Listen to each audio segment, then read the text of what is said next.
Hiya, Renee Jones here from Pack Your Own Bag.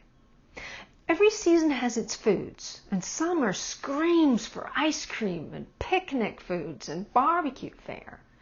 We want to celebrate and connect, and food is the vehicle. Any group activity offers plenty of temptations. So what do?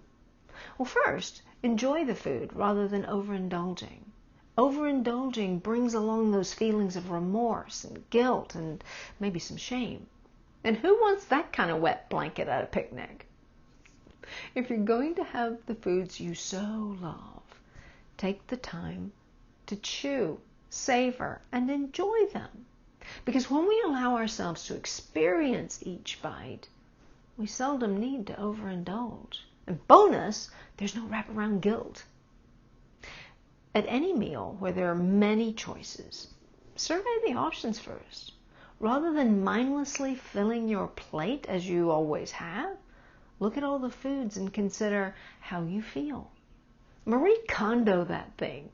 Will it bring you joy or heartburn and remorse? Consider, what foods make this holiday for me? Maybe it's the tradition or the once-a-year thing, or it's something you truly love. So have a portion or a couple of bites.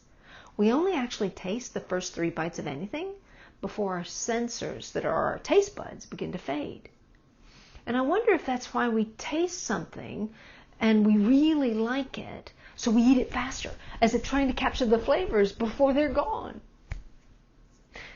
So have a few bites and savor them.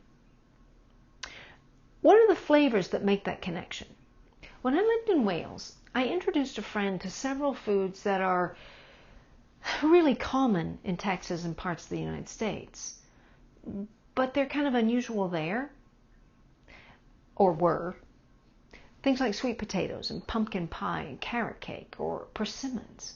She loved them. And one day I twigged and said, "Jane, you like cinnamon." It may be a spice, an herb, or a texture, or some other element that draws your taste buds over the actual food. So, how can you get that element in a way that fits your nutrition plan? Is that taste attached to a memory? Sometimes it's not the taste. It's the memory, the feeling, or the connection to someone or a special time in our lives. I will always be attached to tea. Milk, no sugar, please. And it's because the many hours I spent with friends in the UK over a cuppa.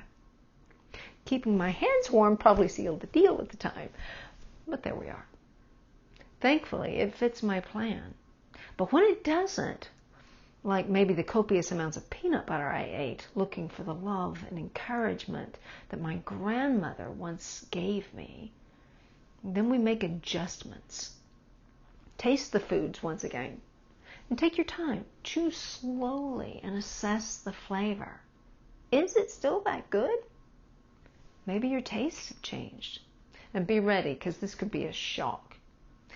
Peanut butter just doesn't have the flavors I remembered, nor do certain chocolates. How did that happen?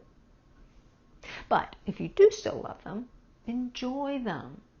Because when you savor every bite, it may be easier to adjust the portion size. And for many foods, it's not so much the macros that get us, it's the portion size.